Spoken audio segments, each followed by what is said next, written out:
fome, Pai, nesta manhã.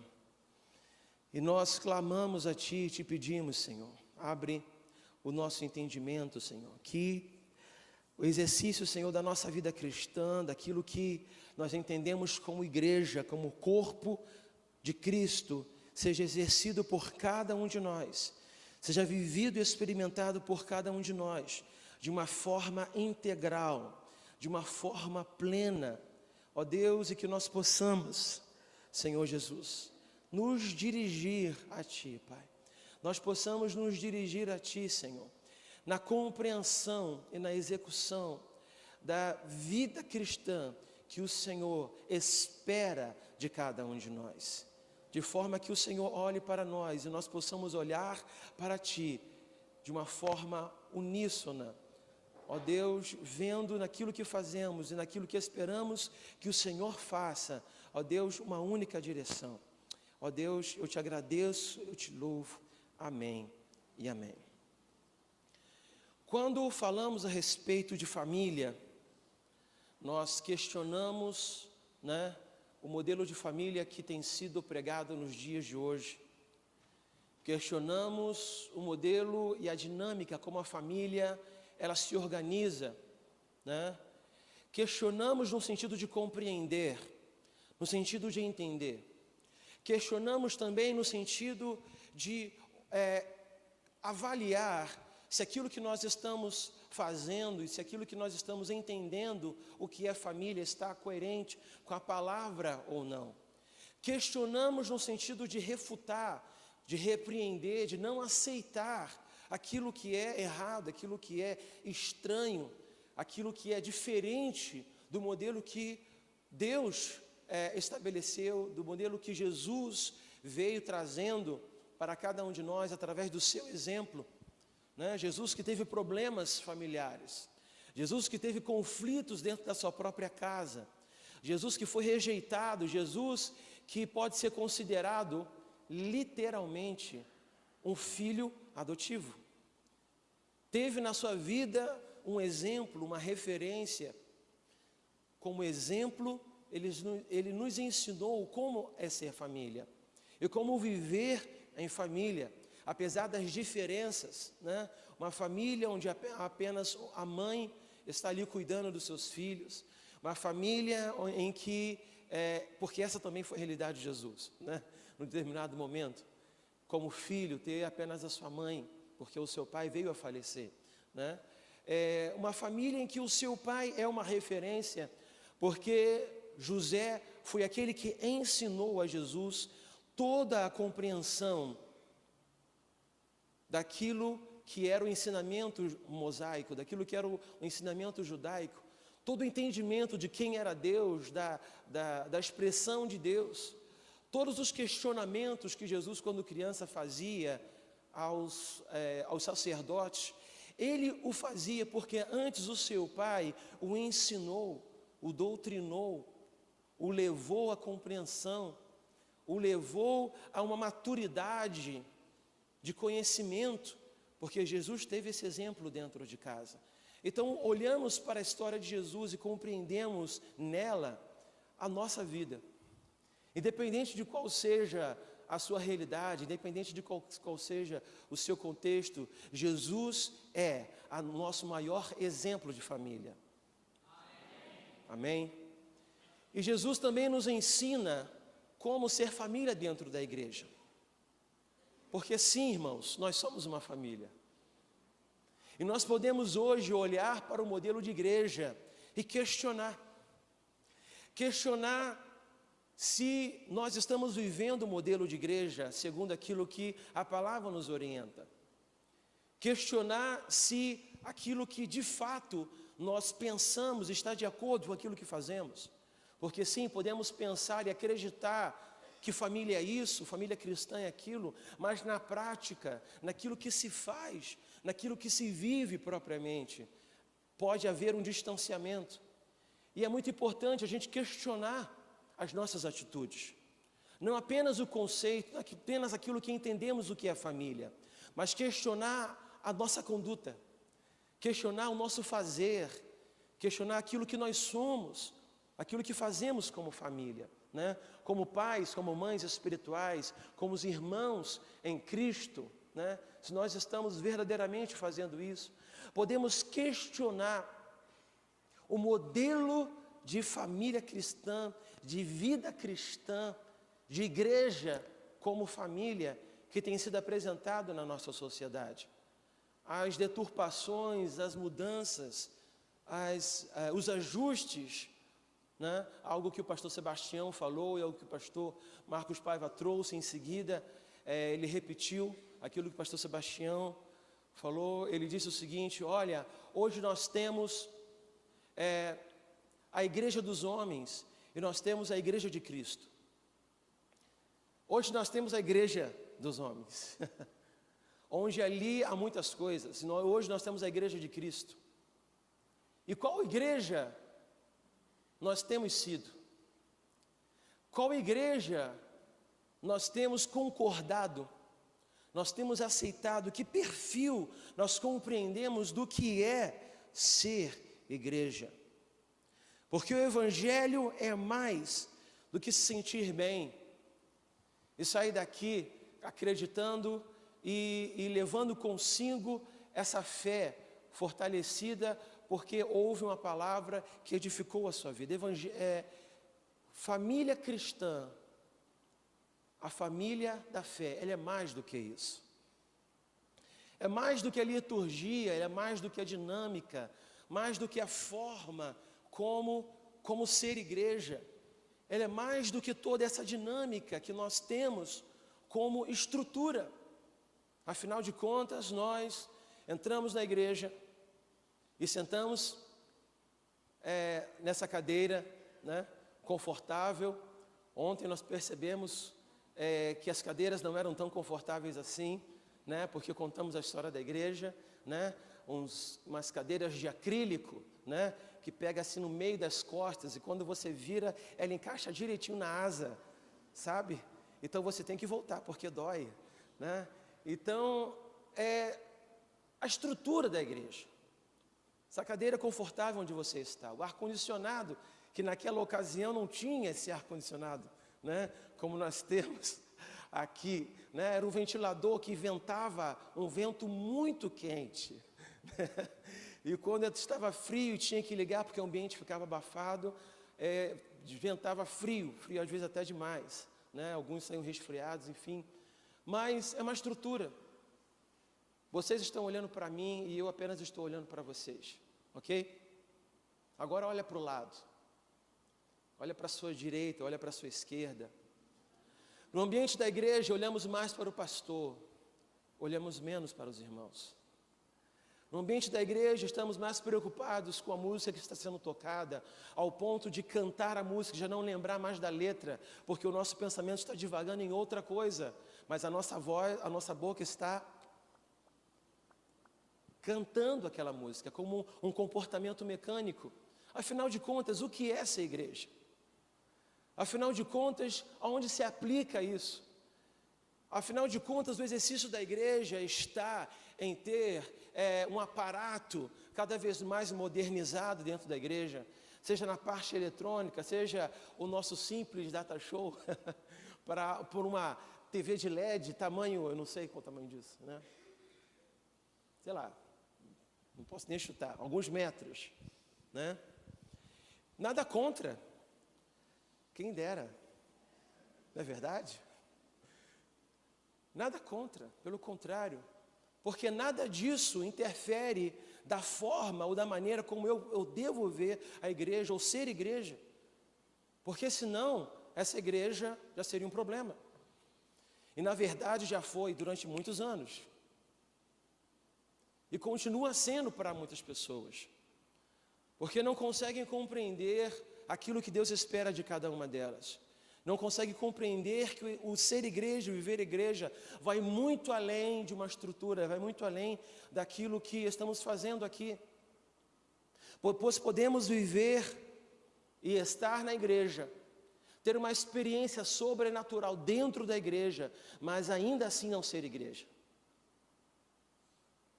Estar na igreja e o Senhor falar poderosamente ao nosso coração a respeito de uma necessidade, de um problema, trazendo respostas, trazendo soluções, mas ainda assim, no exercício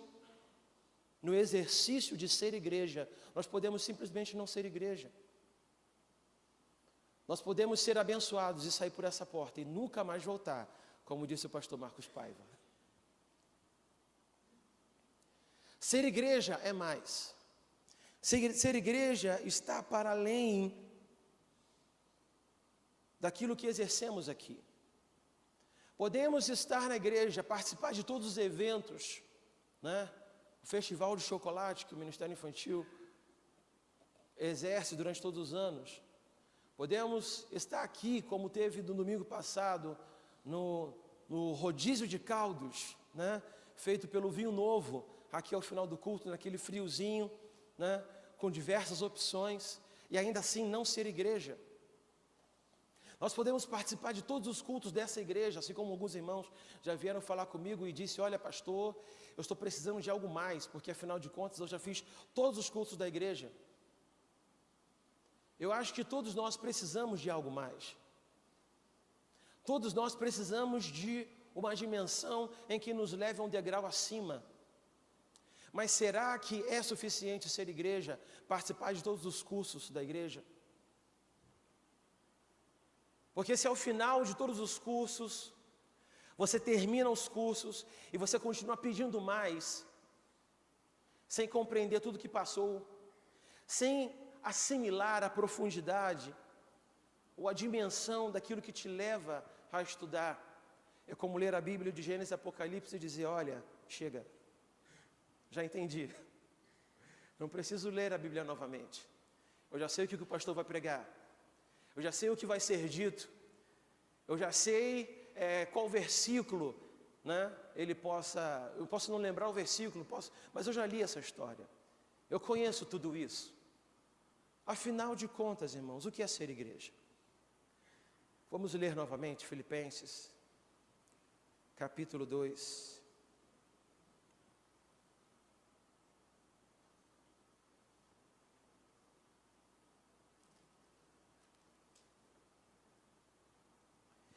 O apóstolo Paulo fala à igreja e diz: se há, pois, alguma exortação em Cristo, alguma consolação de amor, alguma comunhão do Espírito, se há entranhados afetos e misericórdia, completai a minha alegria, de modo que penseis a mesma coisa, tenhais o mesmo amor, sejais unidos de alma, tendo o mesmo sentimento. É por aqui, para aqui é o suficiente. Ser igreja, irmãos, está principalmente quando conseguimos olhar mais para os nossos irmãos. Então, novamente, eu peço para que você olhe para a sua esposa como igreja. Olha para a sua esposa como igreja. Se o seu filho está do seu lado, olhe para o seu filho como igreja.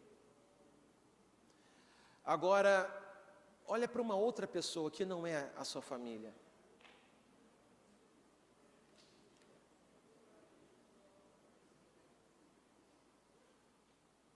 Apóstolo Paulo e Timóteo, diante daquela igreja em Filipos, estavam ali compartilhando de um único sentimento, o sentimento compartilhado, que não são apenas ideias compartilhadas, que não são apenas conceitos compartilhados, que não são apenas uma congruência, uma convergência de opiniões, porque sim, podemos estar mais próximos de um irmão ou de outro, cujo sentimento e o pensamento tem mais a ver comigo. Eu posso escolher estar mais perto de um irmão do que perto do outro. Eu posso estar mais junto de você, porque eu percebi que os seus pensamentos são parecidos com os meus. Mas nós estamos dentro da igreja. E quando Jesus fala a respeito de pensamentos, Jesus vai além, porque Ele nos leva a uma compreensão de que nós precisamos ter uma unidade de sentimentos. Isso vai além. Isso vai além porque isso me lembra a minha esposa. Eu acho que um exemplo muito bom é falar sobre a família. Porque existem certos momentos dentro do relacionamento conjugal em que apenas um olhar expressa todo sentimento. Apenas o estar, poucas palavras traduzem uma caminhada tão grande de relacionamento. E aquela expressão pode ser uma expressão de dor, pode ser uma expressão de frustração de um para com o outro. Pode ser uma expressão de alegria, pode ser uma expressão de contentamento. Ou simplesmente uma expressão que não necessite propriamente de palavras, mas que é uma linguagem que vai além das palavras. É uma comunicação que vai além de um convívio social. É uma participação que tange esse nível de intimidade, que tange uma proposta muito mais íntima, muito mais sincera, muito mais pessoal, que fala a respeito de uma sujeição, de uma concordância, de uma afinidade, né, que constrange. Vamos continuar lendo? Filipenses 2, versículo 13 diz: nada façais por partidarismo ou por vanglória, mas por humildade, considerando cada um os outros superiores a si mesmos. A si mesmo. Eu lembro do pastor Valmir ontem. Ele chegou para mim já no final do culto, já no final do dia de sábado, e disse assim: olha, eu não pretendo me alongar muito na mensagem. Eu vi ele falando com o pastor José Luiz, né? Falou com vocês, não? Falou só com você, né? Ele falou: olha, eu não pretendo muito me alongar na minha mensagem. A minha intenção aqui é apenas compartilhar como foi a nossa viagem, porque muitas pessoas estão perguntando a respeito da viagem, né? E eu vou compartilhar um breve versículo e eu vou encerrar. Eu falei: amém, pastor, vamos lá, né? Então, no culto, eu enchi a pompa, né? Falei: agora vamos receber o pastor Valmir. Ele: não. Do jeito que ele é, né? Não. A minha mensagem vai ser breve, né? Mas teve um detalhe na mensagem dele na breve mensagem, que ficou ecoando até o final da noite. Eu fui dormir essa noite 11h30, acho, né? E eu fiquei desde aquele horário até esse horário pensando e meditando no que ele falou. Ele disse: olha, eu passei por muitos países e a cada liderança que eu passava eu me sujeitava àquela liderança. Assim como eu estou nesta noite aqui, nessa conferência, me sujeitando ao pastor André. Ele me quebrou. Como que o pastor Valmir pode sujeitar a mim?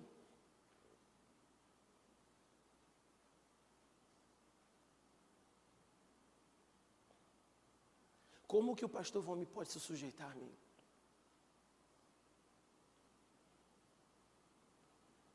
Mas esse nível de compreensão do que é a palavra de Deus, mas esse nível de conciliação do que é reino, e eu falei: Senhor, eu quero chegar, eu quero alcançar isso.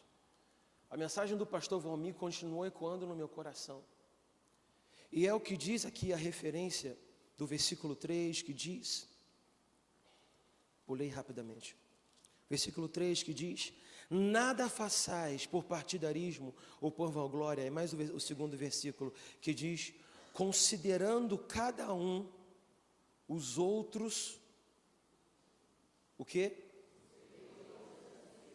Superiores a si mesmo.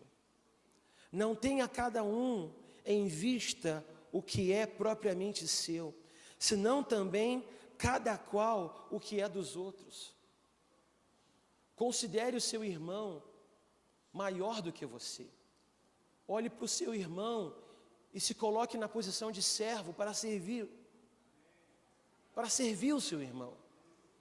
Porque se a nossa vida cristã, se aquilo que entendemos como igreja, como família cristã, não for para servir o nosso próximo, mas desta forma, o serviço daquele que se sujeita, daquele que se submete, daquele que se coloca por menos e considera o outro a mais, mas isso no amor de Cristo.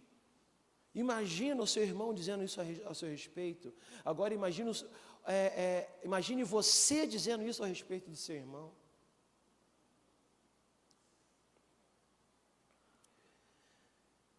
A mensagem do pastor Valmir ministrou muito forte em meu coração. Eu queria que você fosse ao Evangelho de João, capítulo 13. Jesus nos ensina, Jesus traz a nós o mesmo ensinamento. Jesus traz a cada um de nós a mesma mensagem. Uma mensagem de sujeição.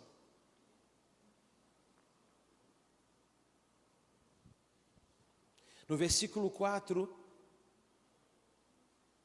Jesus toma a posição de servo e diz o seguinte: levantou-se da ceia, tirou a vestimenta de cima e, tomando uma toalha, cingiu-se com ela. Depois deitou a água na bacia e passou a lavar os pés aos discípulos e a enxugar-lhes com a toalha com que estava cingido. Jesus, como exemplo que é, ele ensina não apenas dizendo aquilo que é ou não é, falando a respeito do que é ser servo e do que não é ser servo, nos ajudando a distanciar o erro pelo modelo daquilo que é o correto. Mas ele vai e ele tira a sua vestimenta, apenas com as vestes de baixo. Ele toma a posição de humilhação, porque para um judeu, e todos os símbolos que Jesus teve naquele momento, foi a posição de um servo, a posição de humilhação perante os seus discípulos. Jesus é mestre, assim como conta a história, mas ele se colocou na posição de servo e se humilhou perante aqueles discípulos. Tomou a toalha em seus braços e foi na direção de cada um dos seus discípulos com a bacia nas mãos para lavar os pés daqueles discípulos. Alguns chegam a dizer que Jesus tomou essa posição porque provavelmente todos entraram naquele salão sem que naquela casa tivesse um servo.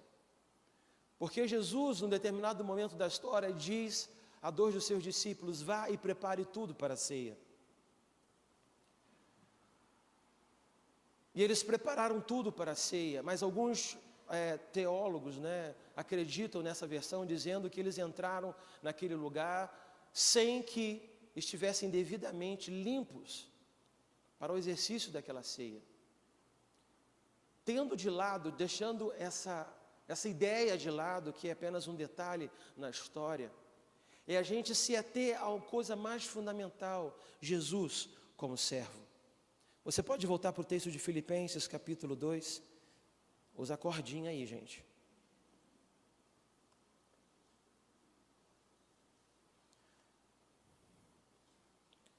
No versículo 5, diz: Tende em vós o mesmo sentimento que houve também em Cristo Jesus.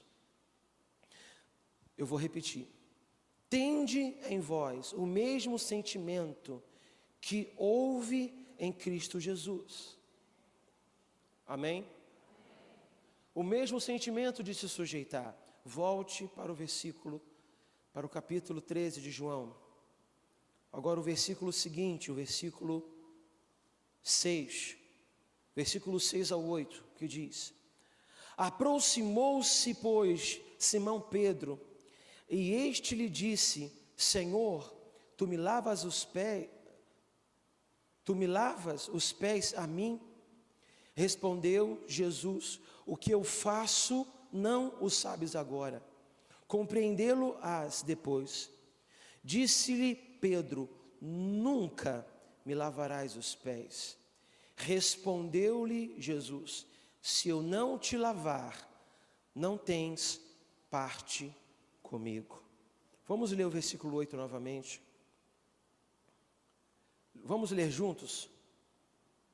Disse-lhe Pedro: Nunca me lavarás os pés.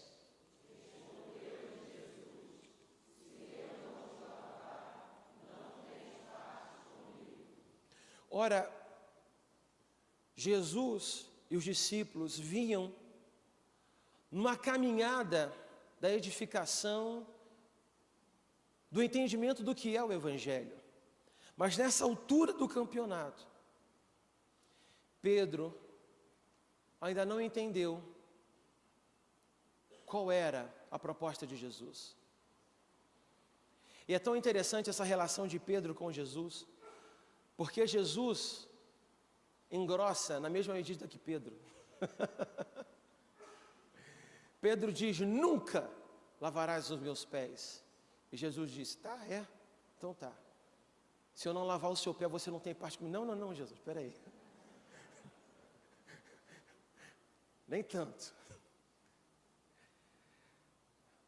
Jesus ainda advertiu Pedro, dizendo: olha, você pode não entender o que eu estou fazendo, mas você vai entender. Mas como se não bastasse a palavra de Jesus,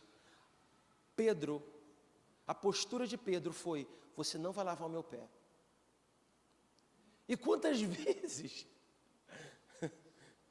nós estamos na igreja, na casa do Senhor Jesus, e não conseguimos compreender qual é a nossa missão. Não conseguimos compreender qual é o exercício que Deus espera de mim e espera de você. Irmãos, o exercício da igreja, ele se dá no meio da igreja. Igreja é mais do que isso aqui. Igreja é muito mais. Essa igreja só está edificada porque uma igreja a edificou. Este templo só está de pé porque uma igreja o colocou de pé. Eu só estou aqui porque uma igreja decidiu lutar pela minha vida. Decidiu orar por mim, decidiu interceder pela minha vida. E só por isso eu sou igreja, e por isso eu consigo ser igreja. Eu consigo ir no exercício de ser igreja. Porque pai não é só aquele que dá luz a uma criança. Porque o pai também dá luz, ou não? O pai também dá luz. Nasce um pai quando nasce uma criança. E esse pai que nasce, ele também dá luz em todos os 9 meses de gestação daquela mãe. Ele também está passando por privações. Ele também está servindo, ele também está indo. O pai também dá luz. Mas nem todo pai que dá luz, ele só é pai porque ele teve um exercício. E nós só somos igreja porque nós precisamos ter um exercício e precisamos questionar: será que estamos sendo igreja? Porque ser igreja significa um comprometimento, muito mais do que com um pastor, muito mais do que com uma agenda mensal, muito mais do que um compromisso semanal, mas é um compromisso com quem está do seu lado aí. Olha para quem está do seu lado, à sua direita, à sua esquerda, dá uma olhadinha aí. Você pode não conhecer quem é essa pessoa, mas ela é a igreja do Senhor Jesus. E é com ela que você precisa se comprometer. Você precisa se comprometer com esse irmão na semana que você não vier à igreja. Você precisa estar preocupado com aquele que não veio na semana passada. Porque se na igreja nós somos capacitados, somos instrumentalizados para sair desse lugar e exercer a vida cristã do que é ser igreja. Se na igreja nós compreendemos uma dimensão de algo, do lado de fora nós temos oportunidade para colocar em prática. Se numa sala de aula a palavra é ministrada, o entendimento é ministrado, é fora da sala de aula, é na vida cotidiana, é que nós conseguimos... Desliga o ar-condicionado, por favor, os dois. É fora da sala de aula que nós conseguimos colocar em prática o que é ser igreja. Porque entrar e sair da igreja não te faz ser igreja. Entrar e sair de uma sala de aula não te faz ser igreja. Tudo isso faz parte do exercício da igreja. Mas nós só somos igreja quando somos família. E nós somos família quando nós compartilhamos os melhores momentos, os piores momentos. Você pode ter brigas, problemas, discussões com irmãos dentro da igreja. Mas não tem problema não, sabe por quê? Porque isso faz parte da igreja. Vocês podem chorar juntos, viver momentos juntos. Isso não tem problema nenhum, sabe por quê? Porque isso é ser igreja. Você pode, num dia que você veio à igreja mais cedo, chegou aí, né? 8h30, chegou no início do culto, ligou para o irmão, cadê você? O que houve? Ah, não sei, não sei mais de nada, estou cansado, estou desistindo de tudo. Meu irmão, se o Espírito Santo tocar no teu coração para você sair daquele exato momento e ir na casa daquele irmão, vá. Vá. Se ele falar, não, eu vou lá, vou almoçar com ele. Vou almoçar com ele. Ainda vou levar o almoço para a gente comer junto. Vá. Mas que não seja um falatório. Poxa, a gente nunca mais viu fulano, né? Vai coça o bolso. A gente nunca mais viu Beltrano, né? Fulano não vem, 15 dias que não vem à igreja. Olha, tem que ligar para ele, hein?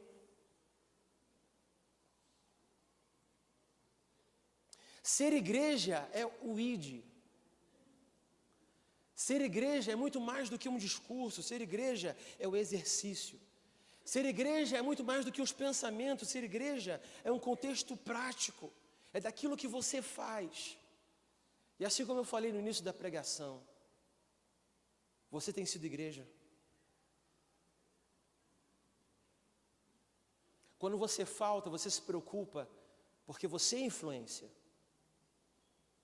Você influencia muitas pessoas que estão aqui dentro. A sua falta faz falta. Você pode falar isso para quem está do seu lado?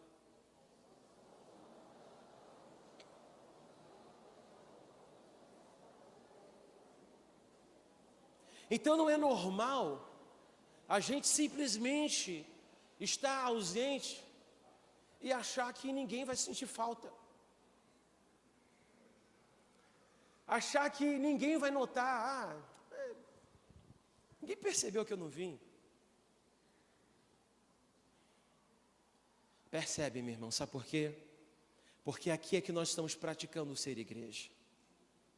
Nós nunca chegaremos ao nível de relacionamento em que as emoções são as mesmas, se um dia não nos esforçarmos numa vida de relacionamento, numa vida pessoal, numa vida em que nós conseguimos olhar olho no olho, numa vida de contato, de convívio.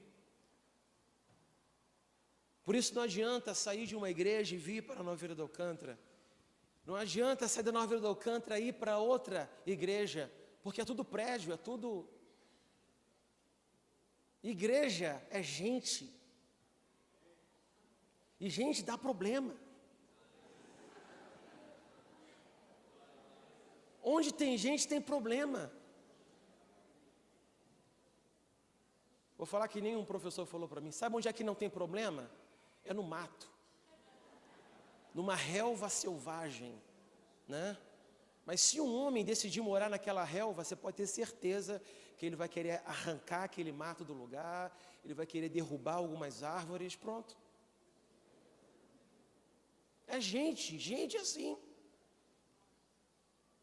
Eu tenho inúmeras brigas com a minha esposa, e glória a Deus por isso. A gente vive discutindo, a gente não é um paraíso, né? Ah, meu amor.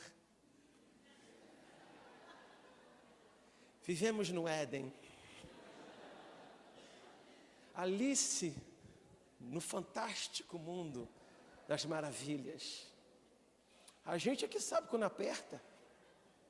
E eu sei quando ela acorda emburrada, eu falei, bem, eu vou embora mais cedo.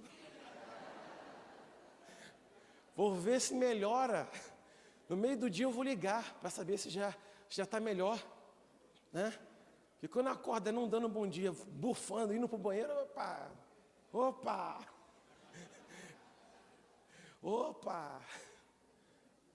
E a gente tem que ir e nunca desistir.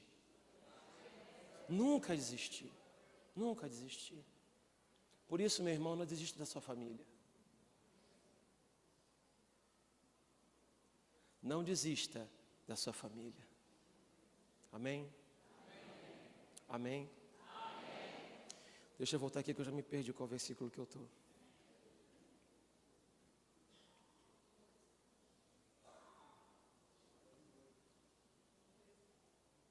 Eu parei no 8, né? Filipenses 2, versículo 12.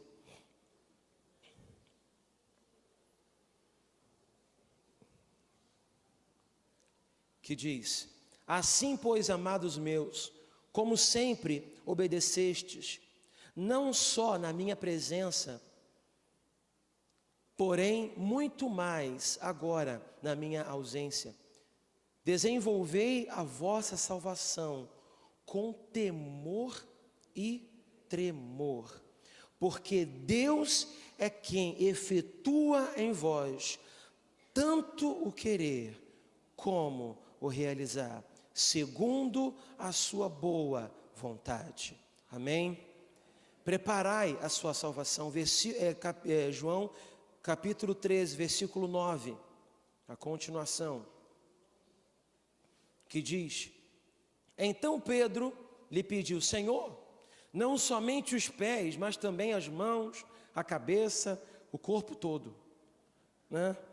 O versículo 10 diz, declarou-lhe Jesus, quem já se banhou não necessita de lavar, senão os pés. Quanto ao mais, está todo limpo, ora vós estáis limpos, mas não todos, porque ele fazia referência a Judas Iscariotes. Nessa altura do texto, me chamou muita atenção o que diz respeito à questão do exercício de lavar os pés. Se na continuação do capítulo, Jesus disse, olha, da mesma forma como eu lavei os seus pés, vocês compreenderam o que eu fiz? Façai os mesmos, façai o mesmo, lave os pés uns dos outros. Quando nós vamos e compreendemos o texto de Filipenses, que fala a respeito de fazer aquilo que o apóstolo Paulo orienta a igreja de Filipe a fazer, e fazendo ele está preparando a sua salvação, eu vejo uma concordância, tanto na vida cristã que o apóstolo Paulo propõe à igreja de Filipe, como o exercício que Jesus diz aos seus discípulos. De modo que, tanto o exercício de um e o exercício de outro, há uma concordância. Porque quando você cuida do seu irmão, você está preparando a tua salvação. Quando você cuida de quem está ao seu lado, do seu irmão, da sua irmã em Cristo, você está preparando, você está cuidando de que você seja salvo. Você não está colocando em risco a tua salvação. Nós somos salvos porque Jesus Cristo pagou o alto preço, amém? Mas nós não vamos morrer hoje, amém? Então, meu irmão, prepare a tua salvação. Cuide, vigie, é isso que o texto está dizendo. Seja vigilante. Porque quando preparamos o caminho da salvação, nós estamos cuidando para que não nos distanciemos de Cristo. Nós estamos permitindo, estamos nos aproximando, tanto do exercício quanto do ser cuidado. Porque há irmãos no nosso meio que quando as coisas apertam, quando está ferido, magoado, o que prefere fazer? Prefere se distanciar do corpo da igreja. Prefere ficar distante, longe. E não atende telefone. Não responde a mensagem. Não quer diálogo. Não quer contato. Se distancia de uma forma a simplesmente anular completamente o contato com as pessoas. E Jesus disse para o apóstolo Paulo: se você não deixar lavar os teus pés, você não tem parte comigo. Nós não podemos colocar em risco a nossa salvação por conta de dificuldades e conflitos que existem e fazem parte da vida. Quando olhamos dois irmãos brigando, a gente acha a coisa mais normal do mundo. Duas crianças, né? Eu olho lá para minhas sobrinhas, né? E meus sobrinhos, Azaf, né? E Sofia, mais ou menos ali na mesma idade. Os dois se tratam como, né? Como primos, mas o relacionamento é de um engafinhando o outro ali, um se pegando, né? Quando um quer um brinquedo, o outro quer exatamente aquele brinquedo. A casa está cheia de brinquedos, mas quer aquele, né? Não quer outro. E quando um desiste daquele e vai para o outro, aí vai o outro também querer pegar o outro. Se um decide entrar no carrinho para andar de pedalinho, o outro quer ir na garupa. Estão brigando, mas estão juntos o tempo todo. Nós adultos olhamos para duas crianças brincando e achamos bonitinho. Mas quando a gente cresce, a gente já não acha tão bonito assim. Mas o que Jesus disse? Que nós sejamos como crianças. Que apesar dos conflitos, apesar das circunstâncias, estamos juntos. Que logo que passa aquele problema, volta a brincar, volta a rir, volta a comer junto. Sente falta um do outro. Azaf estava em casa e perguntando: mãe, eu quero ir na casa de Sofia, eu quero ver Sofia. Eu quero abraçar a Sofia. Família cristã. Seja família cristã. Seja família cristã. Quando eu olho para Gálatas capítulo 5, que fala a respeito dos frutos da carne e o fruto do Espírito, eu entendo que o exercício de ser família cristã nos leva a alcançar essa dimensão em Cristo Jesus. É nos relacionamentos que nós nos descobrimos e somos aperfeiçoados no Senhor. Baixe a sua cabeça. E pergunte-se a si mesmo: será que eu estou sendo igreja? Será que eu estou mais distante da minha salvação porque eu não consigo me preocupar com meu irmão? Será que eu acho que eu sou crente?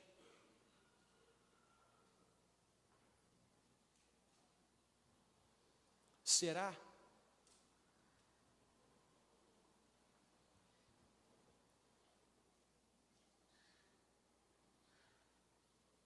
Como está a sua vida? Como estão as suas atitudes? Mais do que as suas palavras, o que você faz precisa concordar com aquilo que você acredita. Nós vivemos num contexto social de muito egoísmo. De muito egoísmo, de uma individualidade muito grande.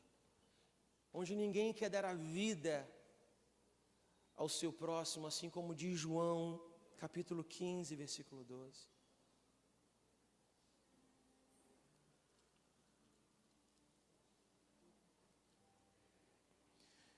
O meu mandamento é este, que vos ameis uns aos outros, assim como eu vos amei. Ninguém tem amor maior do que este, que dar a alguém a própria vida em favor dos seus amigos. Para onde iremos nós? Só tu tens a vida eterna.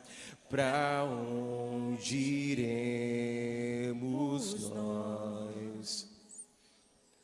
Só tu tens a vida eterna. Tu és o pão que desceu do céu, fonte de vida, Emanuel, com tua glória sobre mim, enche-me de ti até transbordar. Eu nunca vou me saciar. Enche-me de ti até transbordar. Coloque-se de pé onde você está. E enquanto cantamos essa música, eu sei que estamos num ambiente onde muitas pessoas se conhecem de vista. Não se conhecem de uma... Eu sei.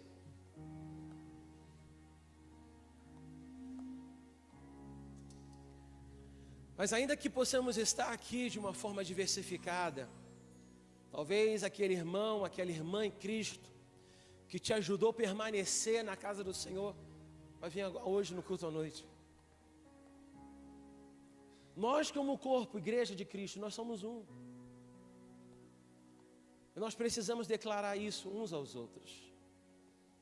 Eu queria que você, rapaz, você homem, busque um homem, busque um rapaz. E comece a declarar para ele, olha, nós somos igreja. Nós somos corpo de Cristo. Eu quero que você saia do seu lugar, você mulher, você jovem, procure a sua irmã, que você não conhece muito bem. Se você conhecer, melhor ainda. Mas se você não conhece muito bem, procura ele, não tem problema. Nós estamos praticando aqui uma palavra de fé. E diga para ele, olha, eu tenho um compromisso de fidelidade com você. Eu tenho um compromisso de aliança com você.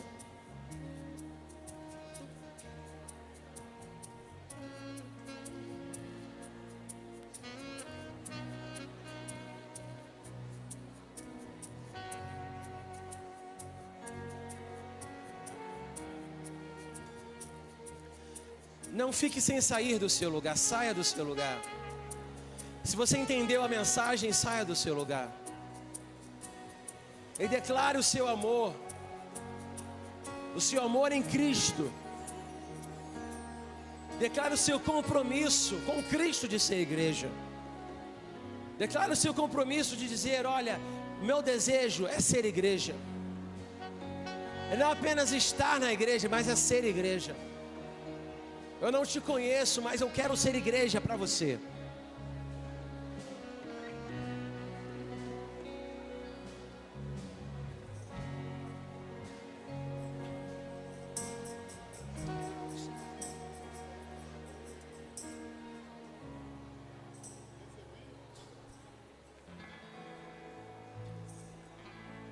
Somos corpo, assim bem ajustados, totalmente ligados, unidos, vivendo em amor, uma família, sem qualquer falsidade, vivendo a verdade, expressando a glória do Senhor, uma família, vivendo o compromisso, o grande amor de Cristo. Eu preciso de ti, querido irmão, precioso és para mim, querido irmão. Recebi um novo coração do Pai, coração regenerado, coração transformado, coração que é inspirado por Jesus. Como fruto desse novo coração,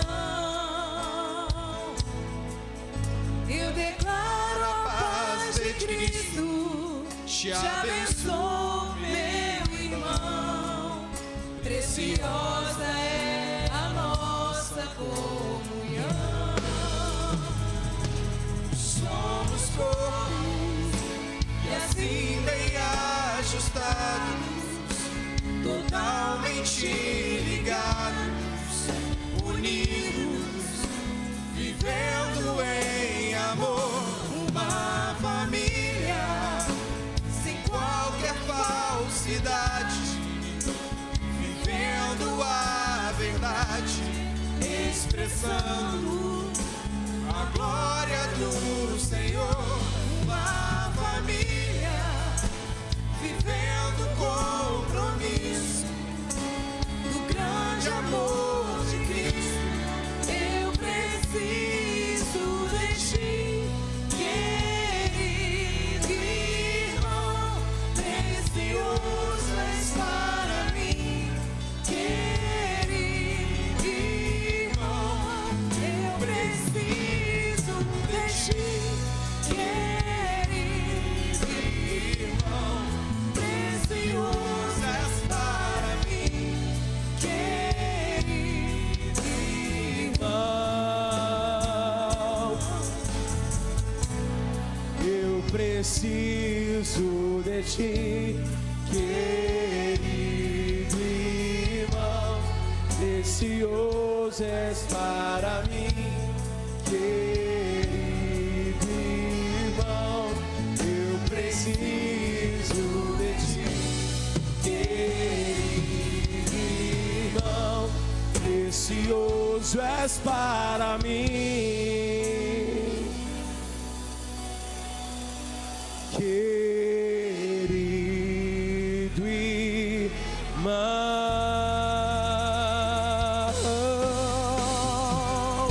oh.